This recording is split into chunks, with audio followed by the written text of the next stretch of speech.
कि जिस जगह पर इतने टूरिस्ट हैं वहां पर एक पुलिस वाला नहीं है। जो वहां पर जो क्विक रिएक्शन टीम थी, सीआरपीएफ के 2 यूनिट है, जो उनको ऊपर जाने में सवा घंटा लगा। और इन कमीनों हरामजादों ने जो हरकत की वहां पर नाम पूछकर गोली मारे, समुदाय पूछकर मारे।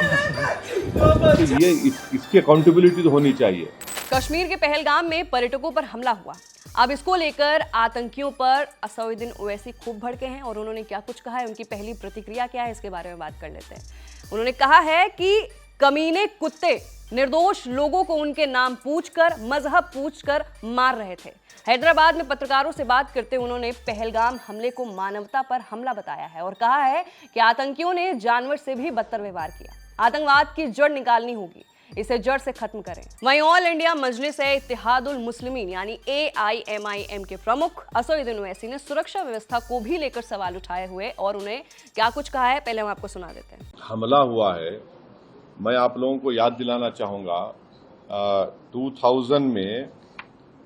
2000 अटल बिहारी वाजपेयी की सरकार थी, तो वहां पर एक यात्रियों को मारा गया था, नुलवाल कैंप बोलते थे, उसी के नीचे 30 लोग मारे गए, यात्री मारे थे जब वाजपेयी वजीर आजम थे। तो उसके बाद एक लेफ्टिनेंट जनरल JH मुखर्जी साहब की कमेटी बनाई गई थी, वो रिपोर्ट अब तक नहीं आई।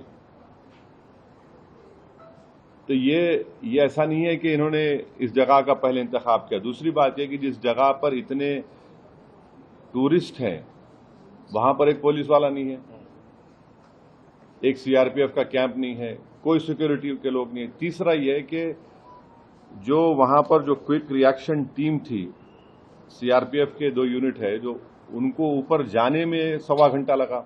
वहीं उन्होंने आगे कहा कि जिम्मेदारी तय की जानी चाहिए। पर्यटन स्थल पर कोई पुलिस या केंद्र रिजर्व पुलिस बल का कैंप नहीं था। मौके पर पहुंचने में टीम को 45 मिनट लगे। ओवैसी ने सवालिया लहजे में कहा है कि आतंकी यहां तक मतलब पहलगाम तक आए कैसे, आतंकियों ने किस तरह सीमा को पार किया और आगे क्या कुछ कहा है ओवैसी ने, वो भी सुनाते हैं। और इन कमीनों हरामजादों ने जो हरकत की वहां पर नाम पूछकर गोली मारे, समुदाय पूछकर मारे।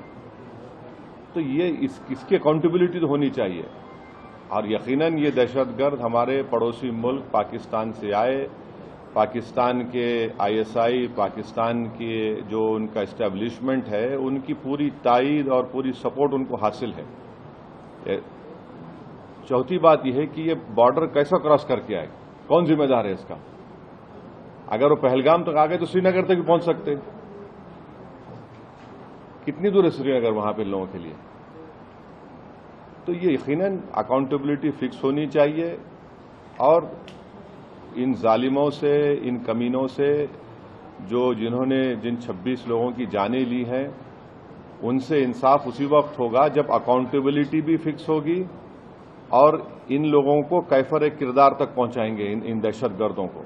यही नहीं रुके ओवैसी, उन्होंने आगे भी कहा कि वहीं सरकार की ओर से बुलाई गई CSS की बैठक को लेकर ओवैसी ने कहा कि अभी गृह मंत्रालय से फोन आया था, गृह मंत्री ने मुझसे बात की है और बोले कि कहां हो आप। उन्होंने आगे भी कहा कि हैदराबाद में होने की जानकारी दी तो बोले कि देर हो गई है, मगर आप आइए, टिकट के लिए बोल दिया है, टिकट मिलेगी तो जरूर पहुंचेंगे।